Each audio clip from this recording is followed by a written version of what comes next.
Shortly after 4 p.m. on Saturday afternoon, the Chester County Sheriff's Department responded to 140 Highway 22A South to a Miss Martha Crowe's residence. Upon arrival, we gained entry and found that Miss Crowe was the victim of a homicide. We then called TBI and the crime scene unit. They came to process the scene.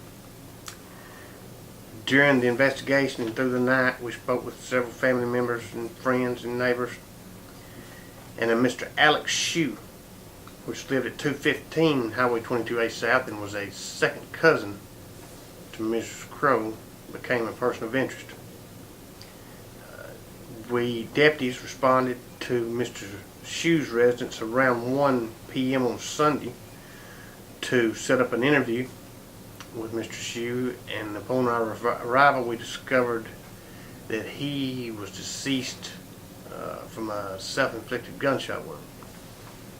At this time we cannot determine whether the two deaths are associated, connected in any way.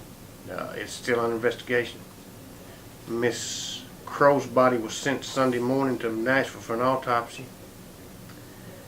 and as of today, the DA's office has requested with Mr. Schewe's body, so he will be transported to Nashville for an autopsy. Mr. Schewe was on the scene at Miss Crowe's home when I arrived Saturday afternoon around 4:15. He was there. Of course, he lived across the road and was a cousin to Miss Crowe.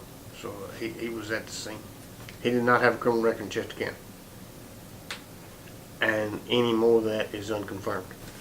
We do not think that Miss Crowe was a random act of violence.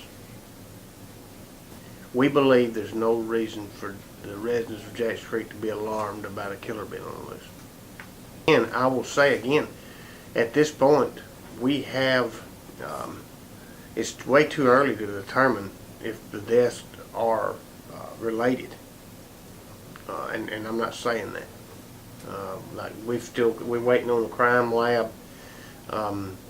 We're waiting on, obviously, the autopsies.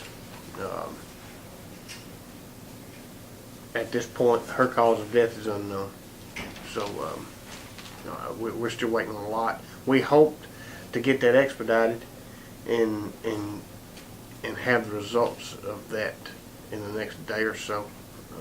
But obviously they work the entire West Tennessee, so they've got a lot going on themselves. So they're very good to work with, and they're very good to us. So I'm sure that they'll help us out here. They've been on scene since 5 o'clock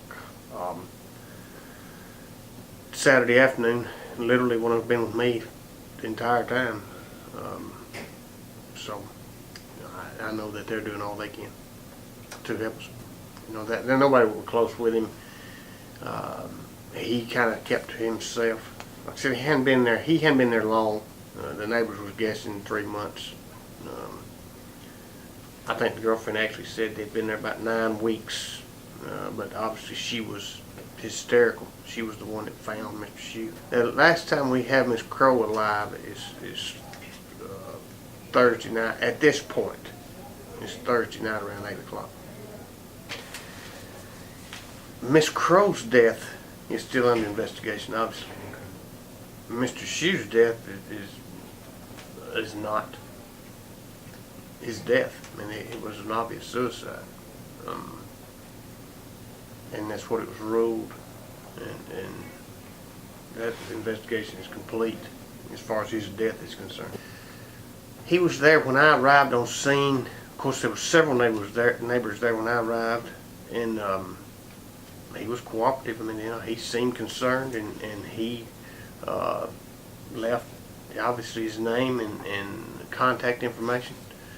And of course, we told them all at that time. Of course, we had some things, the preliminary things we had to take care of before we could interview anybody. We interviewed the son, obviously, to see when he talked to his mother last and things of that nature. But we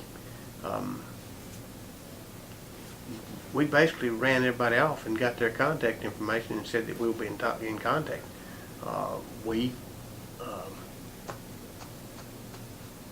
Then we talked to several of the neighbors. Mr. Schewe told me Saturday night that he had plans, that he wouldn't be at home, that he'd be home Sunday. He had no reason to doubt him, and he was home. And so we talked to the rest of the neighbors and everybody that was on the scene Saturday afternoon, or Saturday night actually. I'm on when 12, 1 o'clock at night, and then said,